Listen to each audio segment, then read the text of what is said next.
os clássicos, para os inovadores, para toda a família, para um só, para os que se esforçam, para quem se refresca, para os que amam praia, para os que amam serra, para os que vão e os que voltam, para quem curte academia, para quem quer opção, para quem quer sair do comum, para os solteiros, para os casais, para os filhos, para os que pensam no futuro dos filhos, para quem bebe da fruta, para quem bebe da nuvem, para os brasileiros de todo lugar, para todos. Coca-Cola Brasil.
Todos nós sabemos que o coronavírus é uma situação muito grave no mundo inteiro. Imagine quando chegar às comunidades e às periferias, a situação poderá ficar ainda pior. Muitas dessas famílias não têm detergente nem sabonete dentro de casa. A maior parte dessas pessoas depende do trabalho informal e do comércio para poder comer. Então, a solidariedade não pode parar. Por isso, estamos juntos com a LBV nessa campanha que vai arrecadar kits de material de limpeza e distribuir para essas famílias, além, é claro, das cestas de alimentos. Contamos com você. Saiba mais acessando lbv.org.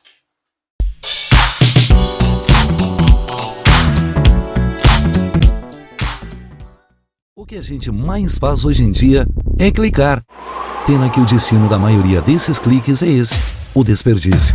Você sabia que apenas um clique pode ajudar a combater a fome no nosso estado? É só acessar cliquealimentos.com.br e dar um rumo mais digno aos seus cliques. A mesa de quem tem fome. Doar pelo Clique Alimentos é gratuito e não demora nem um minuto.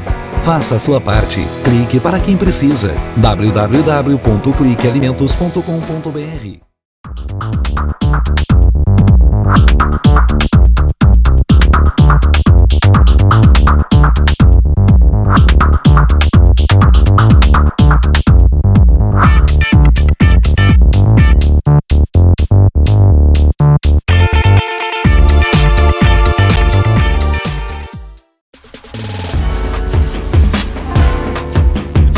Recebe o salário na Caixa, tem mais vantagens, descontos exclusivos, isenções de taxas e milhares de agências esperando por você.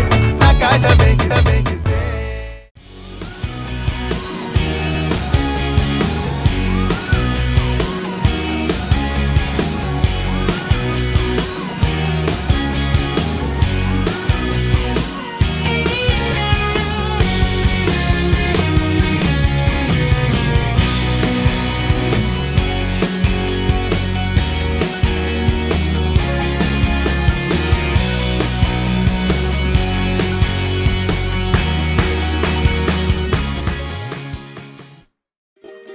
Para quem quer comprar uma Smart TV sem sair da sala de TV.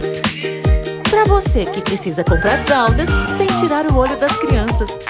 Para quem quer trocar de celular sem sair do celular. Dá até para comprar uma lava-roupa sem sair da área de serviço. Baixe o novo aplicativo do Magazine Luiza. Comprar nunca foi tão fácil. Cadastre-se e ganhe frete grátis até o fim do ano. Deixe a tecnologia te fazer feliz.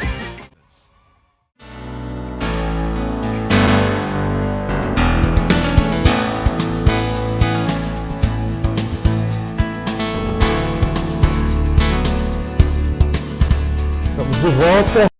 Estamos aqui na Clínica Leger, a matriz Porto Alegre. Lembrando, a Clínica Leger tem unidades no Rio de Janeiro, em São Paulo, em Porto de Galinhas, Recife, com aquela proposta diferenciada que já abordamos dentro do programa.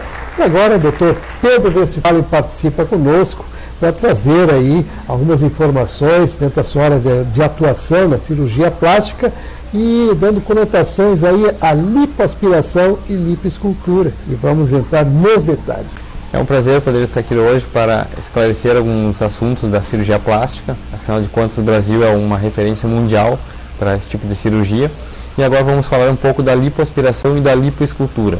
São muito parecidos e eu vou explicar um pouquinho a diferença e a indicação de cada um. A lipoaspiração é uma cirurgia que é feita para nós conseguirmos uma definição do contorno corporal. É muito importante falar sobre isso porque não é uma cirurgia para emagrecimento, é uma cirurgia para definição e melhora do contorno corporal. A diferença da lipoaspiração para a lipoescultura, qual é basicamente? A lipoaspiração é para aquelas pacientes que têm um pouquinho de mais gordura, um pouquinho mais tecido adiposo, diferentemente da lipoescultura, que é para aquelas pacientes que têm um pouco mais de gorduras localizadas ou um pouco menos de tecido adiposo. É uma cirurgia bastante realizada hoje, é uma das mais procuradas aqui na clínica e com certeza traz bastante benefícios para as pacientes. Inclusive, a maior procura ainda é do público feminino, mas tem crescido muito nos últimos tempos o público masculino. E na questão do procedimento em si, há necessidade de anestesia? De que forma isso acontece? Sim, há necessidade sim. A gente sempre é importante, tanto na lipoaspiração como qualquer cirurgia plástica, sempre é importante realizar em ambientes com segurança total ao paciente. Sempre tem que ser feito em ambiente hospitalar ou em alguma clínica que tenha todas as condições adequadas para a segurança do paciente. Normalmente é feita com uma anestesia peridural ou com anestesia geral.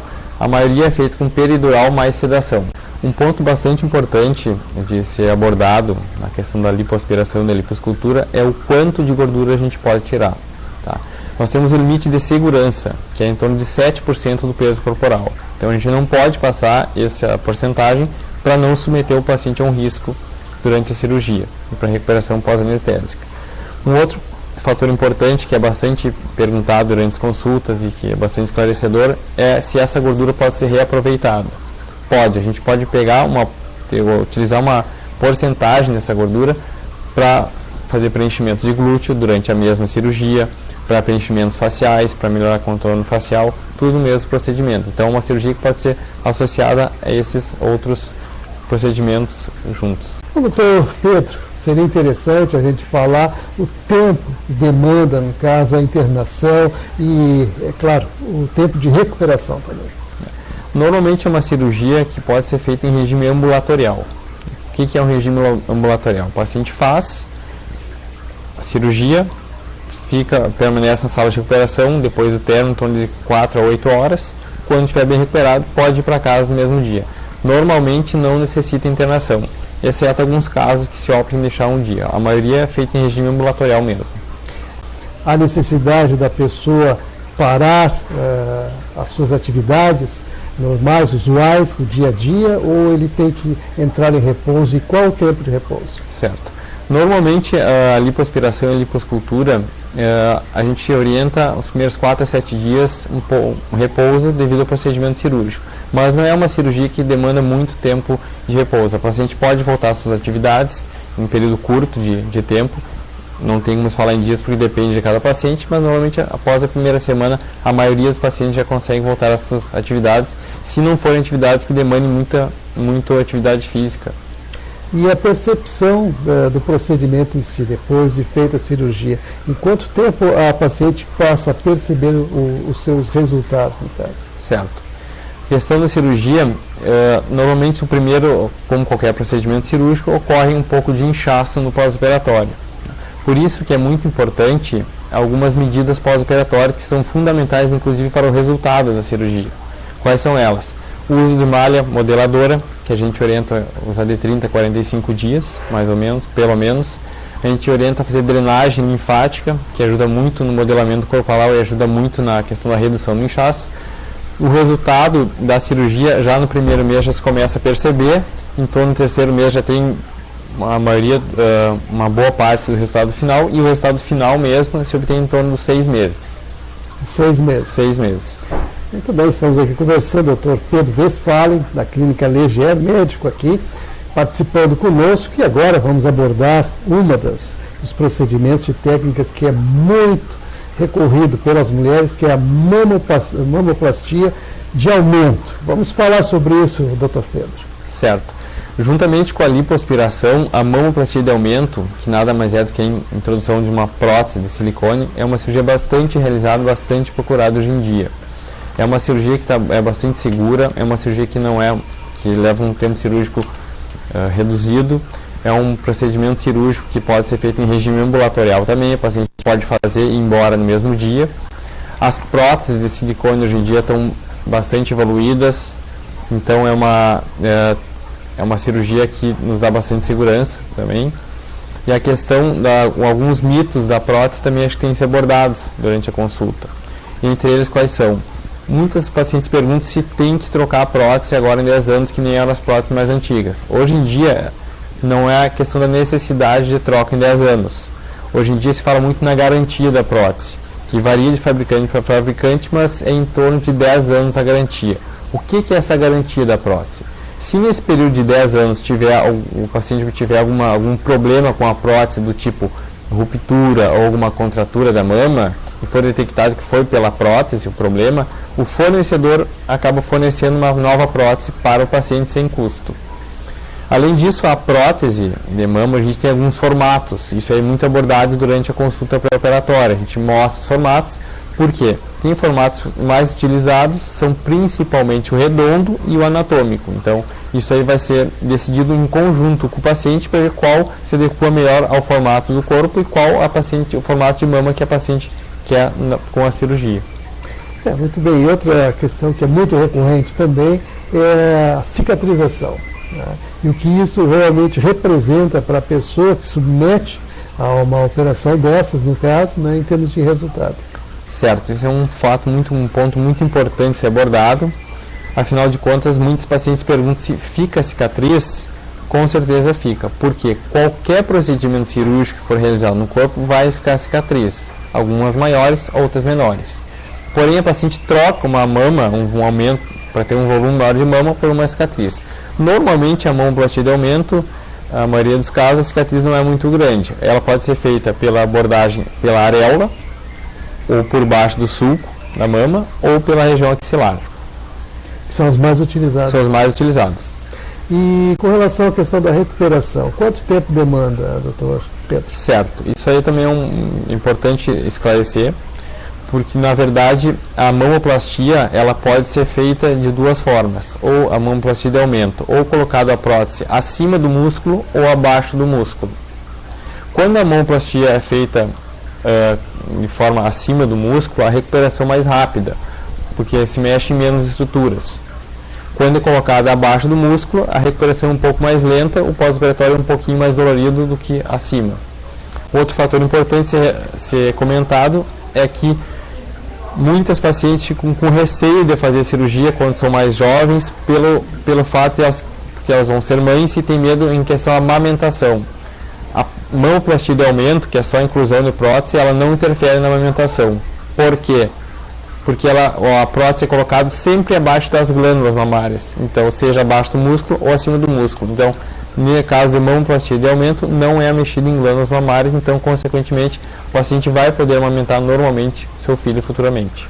Muito bem, realmente tem pontos importantes aqui a serem abordados, e uma das considerações também que se deve fazer com relação à contraindicação, se existe contraindicação. As contraindicações principais que tem na mamoplastia de aumento são infecção local na pele, quando o paciente tem alguma infecção local próxima à mama, não necessariamente somente na mama, tem que ser primeiro tratado essa infecção para poder realizar a cirurgia. Então, quando o paciente vem na consulta e a gente faz exame físico e ele tem alguma infecção local, a gente posterga a cirurgia para após o tratamento. Outro fato importante, se abordado em cirurgia de mamoplastia de aumento, como qualquer cirurgia de mama, é fazer um exame de imagem da mama. Por quê? nós sempre temos que ter em mente que, em primeiro lugar, quando for fazer uma cirurgia mesmo de cunho estético, é a saúde do paciente. Então, tem que ver se o paciente não tem nenhum nódulo suspeito de malignidade, por isso se faz algum exame de imagem.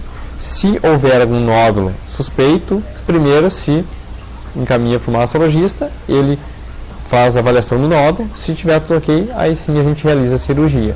E, claro, se o paciente tem condições clínicas de ser submetido à própria cirurgia, que isso nós vemos durante a consulta pré-operatória após a solicitação dos exames. Muito bem, doutor Pedro, claro que existem muitas questões a serem abordadas, a gente vai fazer um breve intervalo, em seguida a gente retorna para falar de mais alguns procedimentos. Continue ligado, que no instante só a gente volta.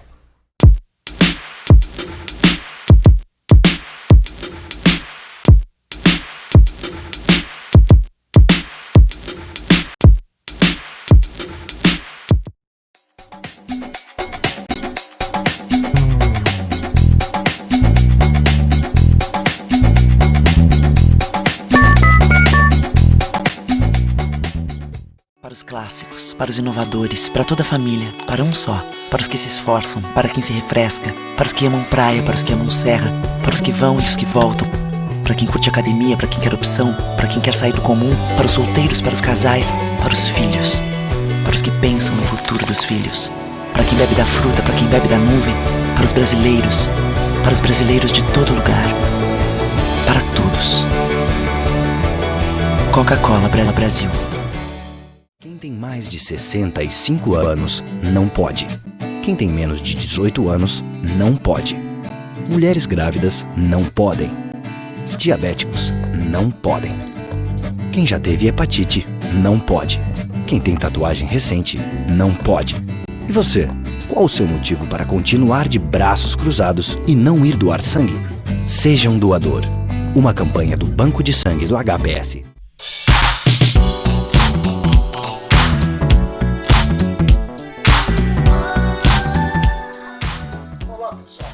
Todos nós sabemos que o coronavírus é uma situação muito grave no mundo inteiro. Imagine quando chegar às comunidades e às periferias, a situação poderá ficar ainda pior. Muitas dessas famílias não têm detergente nem sabonete dentro de casa. A maior parte dessas pessoas depende do trabalho informal e do comércio para poder comer. Então, a solidariedade não pode parar. Por isso, estamos juntos com a LBV nessa campanha que vai arrecadar kits de material de limpeza e distribuir para essas famílias, além, é claro, das cestas de alimentos. Contamos com você. Saiba mais acessando lbv.org.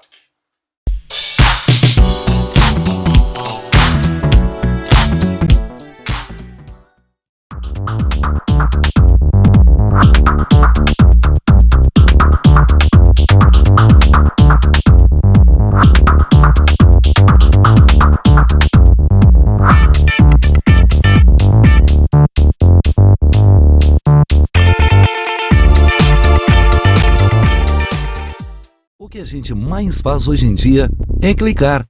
Pena que o destino da maioria desses cliques é esse, o desperdício. Você sabia que apenas um clique pode ajudar a combater a fome no nosso estado? É só acessar cliquealimentos.com.br e dar um rumo mais digno aos seus cliques. A mesa de quem tem fome. Doar pelo Clique Alimentos é gratuito e não demora nem um minuto. Faça a sua parte. Clique para quem precisa. www.cliquealimentos.com.br.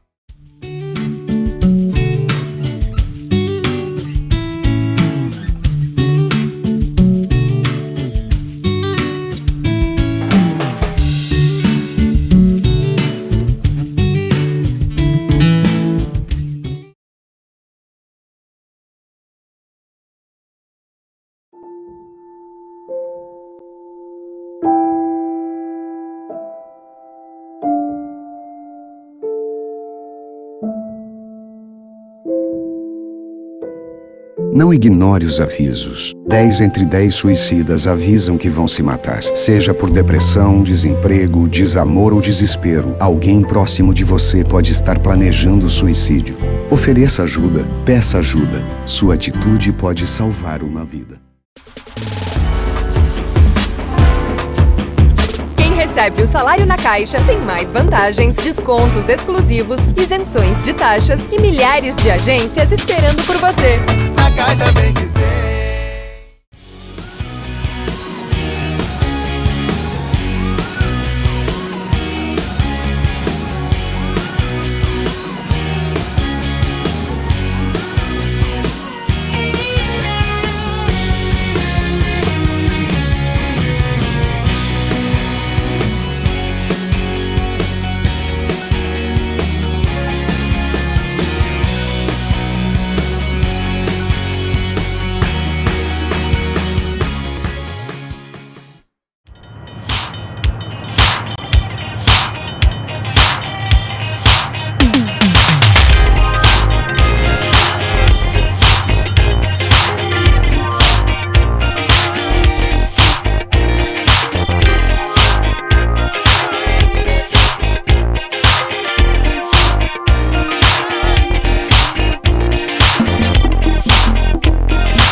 Quer comprar uma Smart TV sem sair da sala de TV. Para você que precisa comprar fraldas sem tirar o olho das crianças. Para quem quer trocar de celular sem sair do celular. Dá até para comprar uma lava-roupa sem sair da área de serviço. Baixe o novo aplicativo do Magazine Luiza. Comprar nunca foi tão fácil. Cadastre-se e ganhe frete grátis até o fim do ano. Deixe a tecnologia te fazer feliz.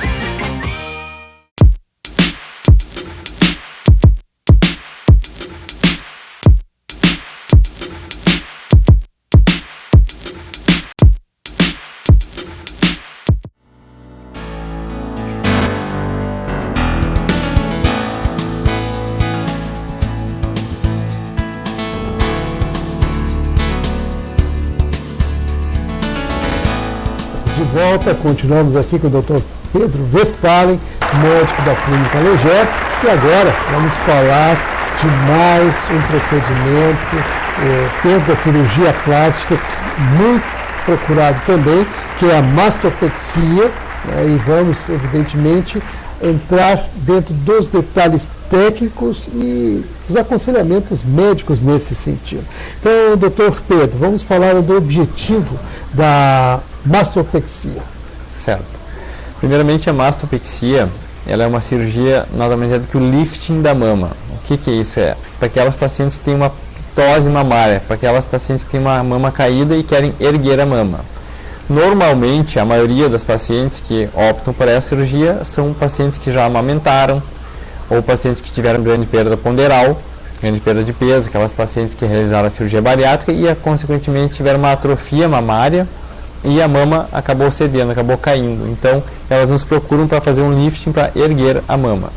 Nessa cirurgia, a gente pode associar junto a mamoplastia de aumento, que nada mais é que a gente ergue a mama, faz o lifting da mama e introduz uma prótese de silicone para dar um formato mais adequado, mais harmônico para a mama da paciente. Muito bem, e outra questão também que é importante a gente considerar é com relação à anestesia. O que o senhor pode falar sobre a anestesia nesse procedimento? Certo, a gente, normalmente a maioria das mastopexias a gente faz utilizando uma RAC ou uma peridural mais uma sedação. A maioria dos nossos procedimentos são realizados dessa forma. E a questão da recuperação? Recuperação, ela vai depender muito de cada paciente. Uma recuperação sempre é uma questão da resposta fisiológica um pouco pessoal. Mas é uma cirurgia que demanda um pouco mais de tempo de recuperação em relação à mamoplastia de aumento. Afinal de contas, é mexido em toda a estrutura da mama. Então, normalmente a gente pega em torno de 2 semanas até poder voltar às suas atividades progressivamente. E os cuidados pós-operatórios, quais devem ser? Bom, basicamente, nós temos que ter alguns cuidados, principalmente utilizar uma malha modeladora, que é o sutiã modelador, que ele é importante para o pós-operatório, que é utilizado pelo menos 30 dias. Algumas pacientes podem utilizar um pouco mais período. Além disso, o esforço físico é muito importante ser evitado nas primeiras semanas, afinal de contas é uma cirurgia maior do que a mamoplastia de aumento. São mais cortes, mais cicatrizes, então, consequentemente, tem que ter um cuidado um pouco mais intenso do que uma mamoplastia de aumento unicamente. Muito bem, então vamos entrar agora na mamoplastia redutora, né, que é ao contrário da que nós estamos falando, justamente para quem tem abundância de seios, reduzir os seios. Eu gostaria então que o senhor entrasse nessas questões, dizendo em que casos é indicado isso. A mamoplastia redutora é uma cirurgia considerada reparadora dentro da cirurgia plástica, diferentemente das cirurgias de mamoplastia de aumento e do lifting mamário, ou seja, da mastopexia. Por que ela é uma cirurgia reparadora? Ela é uma cirurgia reparadora, afinal de contas, as mamas, com o seu peso acima do normal, acabam trazendo prejuízos funcionais para pacientes, fisiológicos para pacientes, que é dores crônicas cervicais, podem trazer micose e repetição no sulco mamário. Então são cirurgias reparadoras, no qual a gente reduz o volume das mamas. Essa cirurgia, diferentemente da mamoplastia de aumento, ela sim pode interferir na questão da amamentação, afinal de contas é mexido em glândulas e são retiradas glândulas. Algumas pacientes conseguem amamentar mesmo assim, mas é uma cirurgia que pode interferir futuramente na questão da amamentação. A questão da idade também é um ponto a ser relatado. Não tem idade mínima. O que interfere para a indicação cirúrgica nesses casos é principalmente o desenvolvimento mamário, que já tem que estar praticamente a mama desenvolvida para poder ser indicada a cirurgia. Mas o paciente pode ter 15, 16 anos e já com desenvolvimento pronto e que tem indicação cirúrgica. E a questão da cicatrização? As marcas que podem ficar em consequência da operação. Certo. É uma mamoplastia redutora, então, consequentemente, como a mama é muito grande, é mexido em bastante tecido. Consequentemente, as cicatrizes são grandes. Fica ao redor da areola, fica uma cicatriz vertical e fica uma cicatriz em todo o sulco da mama. Aí a extensão vai depender muito do volume da mama. Quanto maior a mama, mais quantidades de cicatrizes. Muito bem, então, Dr. Pedro, vamos entrar assim no outro aspecto muito importante também a considerar, que é a questão da recuperação, tendo em vista, como o senhor já colocou aqui, que é uma cirurgia que demanda mais tempo, ou seja, demanda mais cortes. Certo. A recuperação é um pouco mais longa do que uma mamoplastia de aumento e do que a mastopexia, certo? Porque, conforme foi dito, é mexido em mais estruturas.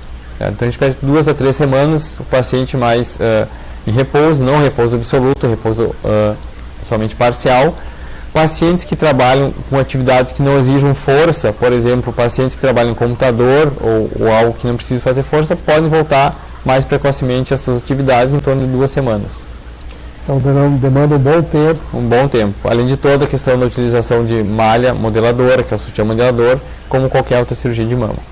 E quais seriam os riscos dessa cirurgia? Bom, da mamoplastia redutora, uma das principais consequências, vamos dizer assim, é a questão da amamentação que pode interferir. Isso é uma das principais perguntas das pacientes quando vem consultar questionando essa cirurgia. Então tem que ser bem enfático e relatar que pode sim pode ter interferência na amamentação futura. Afinal de contas, muitas pacientes que vêm nos procurar ou são pacientes muito jovens que estão com problemas emocionais pelo tamanho da mama ou problemas funcionais, mas muitas ainda não são mães e querem e têm desejo de serem mães. Muito bem, vamos fazer um breve intervalo. O Dr. Pedro Westphalen continua conosco, trazendo mais informações. Continue! Quem tem mais de 65 anos não pode. Quem tem menos de 18 anos não pode. Mulheres grávidas não podem. Diabéticos não podem. Quem já teve hepatite não pode. Quem tem tatuagem recente não pode. E você, qual o seu motivo para continuar de braços cruzados e não ir doar sangue? Seja um doador. Uma campanha do Banco de Sangue do H. Para vencer, você tem que correr. Cada pessoa tem que enfrentar seus próprios obstáculos.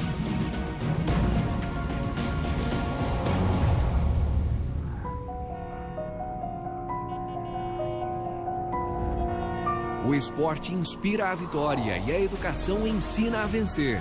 Ajude a LBV e invista no futuro de milhares de crianças.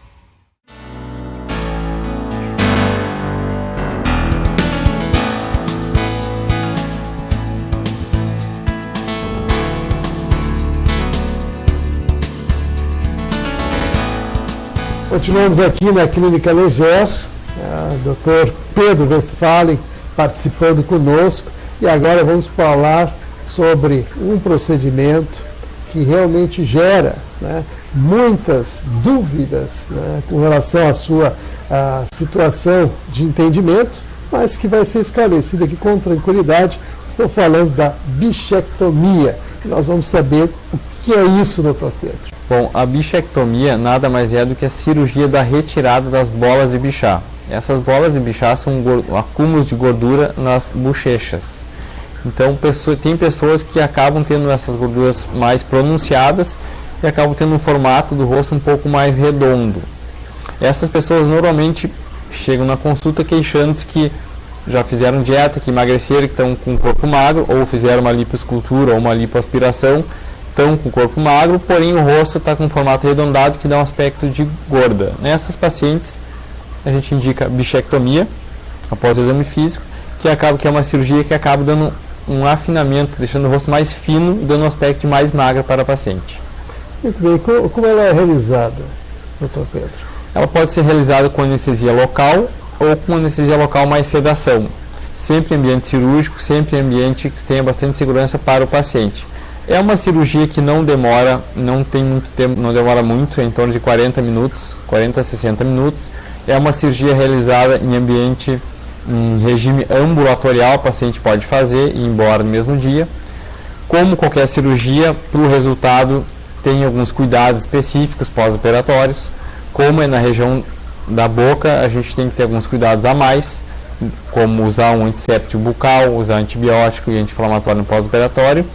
E tem que a paciente também cuidar muito da higiene oral, apesar dessa cirurgia ser realizada por dentro da boca, então não deixando cicatrizes externas, ela requer alguns cuidados, como escovar bastante o dente, principalmente perto da região onde é realizado o corte. Muito bem. E outra questão que seria interessante a gente abordar também é com relação à associação com outros tratamentos. É possível? Certo, é possível e é, em alguns casos, bastante indicado para um melhor resultado. Muitas pacientes que têm o formato do rosto arredondado, além da bola de Bichat ser bastante pronunciada e ser corrigida com a cirurgia da bichectomia, tem pessoas que têm um pouco de acúmulo na região cervical, embaixo do queixo, a famosa papada. Essas pacientes, para obter um resultado mais satisfatório, muitas vezes necessitam uma associação de lipoaspiração nessa região.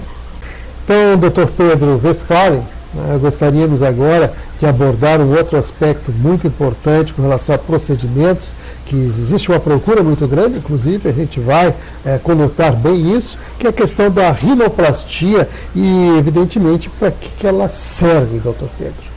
A rinoplastia ela é uma cirurgia que tem algumas divisões. Nós temos a rinoplastia reparadora, na qual se enquadram os pacientes que tiveram algum trauma, alguma fratura nasal, alguma deformidade adquirida no nariz. E temos a rinoplastia estética, que seria aquelas pacientes que chegam no nosso consultório e querem fazer alguma alteração no seu nariz, ou que estão incomodados com a questão do dorso nasal, que nada mais é do que o calombinho no nariz, ou que acham o seu nariz um pouquinho largo, ou querem mexer na ponta nasal. Um fator muito importante ser dito na consulta, nós temos que relatar para o paciente e mostrar as limitações cirúrgicas. Isso é muito importante para o paciente saber a real, o que nós realmente conseguiremos fazer com a cirurgia e quais resultados conseguiremos obter. De fato, é claro que mexer no nariz requer assim, não só habilidade na questão médica, mas um cuidado também pelo aspecto, né, que vai trazer no fim o resultado, porque tem que ser algo proporcional, inclusive, à pessoa. Então, essas situações todas, elas se colocam também dentro de uma outra preocupação, que é a maneira que isso vai ser realizado. Eu gostaria que o senhor explicasse, inclusive dando aquelas informações importantes com relação à anestesia, o tempo que vai demandar a própria reestruturação e a recuperação do paciente. Certo. A cirurgia do nariz, ela pode ser feita de 3 formas, ou com anestesia local, ou com anestesia local mais sedação, ou anestesia geral. Na maioria dos casos se opta pela anestesia geral. Tá? Ela é uma cirurgia que demora em torno de 1h30 a 2h30, dependendo do caso. É uma cirurgia que é feita em regime ambulatorial, o paciente faz e pode ir embora no mesmo dia. E os cuidados pós-operatórios são basicamente o da maioria das cirurgias. Porém, a diferença é que tem um cuidado maior que tem que ter é a questão de não dormir sobre o nariz, cuidado para não pegar sol, porque muitas vezes pode ficar um pouco roxo ao redor do nariz, para não ter manchas de pele. Basicamente, são esses cuidados. E a questão da contraindicação entra nessa situação, em algum desses casos? Contraindicação é a questão de principalmente a condição clínica do paciente, e uma contraindicação que ocorre com alguma frequência é quando o paciente deseja resultados que a cirurgia não vai atingir. Por isso é muito importante uma conversa longa com o seu médico para ele esclarecer todas as dúvidas e falar das possibilidades e o que se pode atingir com a cirurgia e quais são as limitações da cirurgia. Então, Dr. Pedro, vamos entrar agora na questão da otoplastia, né? Inicialmente, é claro, explicando o que é isso. A otoplastia nada mais é que uma cirurgia para a correção das orelhas em abano. Ela é uma cirurgia considerada reparadora. Afinal de contas, a orelha em abano é uma malformação congênita, ou seja, o paciente nasce com essa malformação.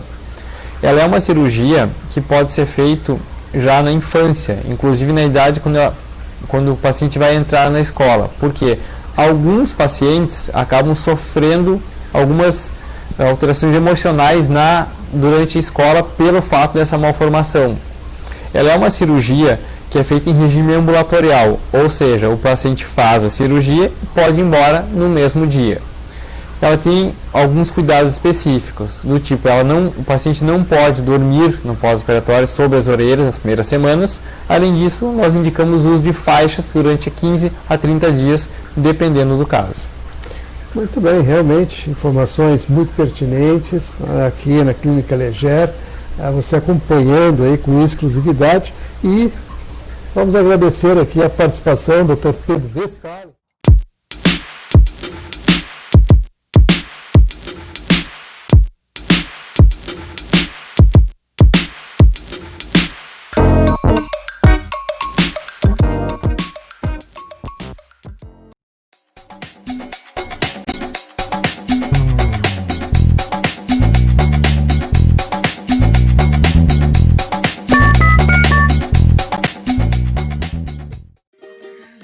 Quer comprar uma Smart TV sem sair da sala de TV. Para você que precisa comprar fraldas sem tirar o olho das crianças. Para quem quer trocar de celular sem sair do celular. Dá até para comprar uma lava-roupa sem sair da área de serviço. Baixe o novo aplicativo do Magazine Luiza. Comprar nunca foi tão fácil. Cadastre-se e ganhe frete grátis até o fim do ano. Deixe a tecnologia te fazer feliz. Para os clássicos, para os inovadores, para toda a família, para um só. Para os que se esforçam, para quem se refresca, para os que amam praia, para os que amam serra, para os que vão e os que voltam, para quem curte academia, para quem quer opção, para quem quer sair do comum, para os solteiros, para os casais, para os filhos, para os que pensam no futuro dos filhos, para quem bebe da fruta, para quem bebe da nuvem, para os brasileiros de todo lugar, para todos. Coca-Cola no Brasil.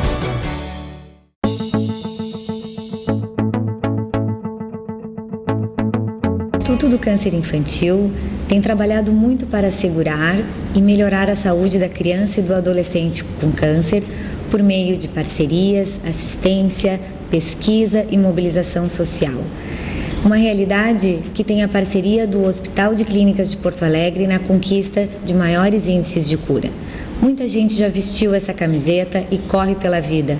Hoje estamos aqui para agradecer e dizer que você pode continuar ajudando as nossas crianças. Dê uma olhadinha no nosso site. Contamos com você. Você faz toda a diferença.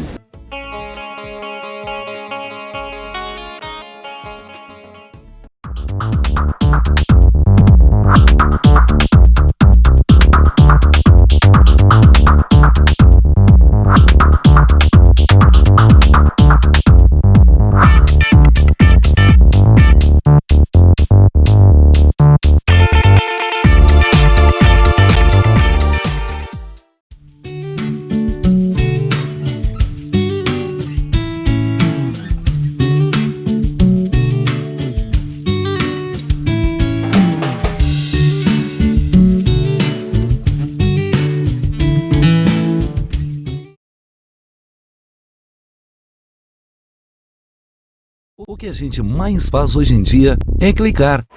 Pena que o destino da maioria desses cliques é esse, o desperdício. Você sabia que apenas um clique pode ajudar a combater a fome no nosso estado? É só acessar cliquealimentos.com.br e dar um rumo mais digno aos seus cliques. A mesa de quem tem fome. Doar pelo Clique Alimentos é gratuito e não demora nem um minuto. Faça a sua parte. Clique para quem precisa. www.cliquealimentos.com.br. LBV é ação. Com a sua ajuda neste momento desafiador, a Legião da Boa Vontade já entregou toneladas de doações, entre cestas de alimentos e kits de material de limpeza, nas 5 regiões do Brasil.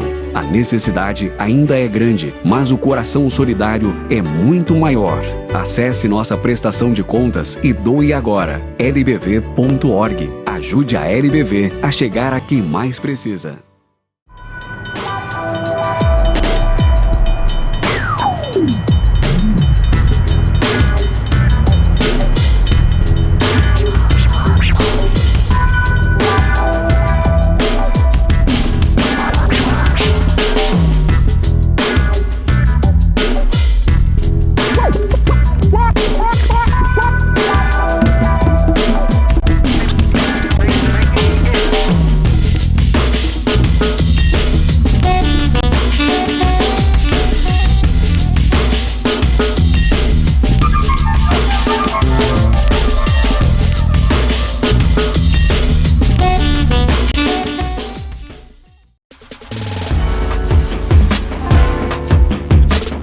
Recebe o salário na Caixa, tem mais vantagens, descontos exclusivos, isenções de taxas e milhares de agências esperando por você. A Caixa vem que tem.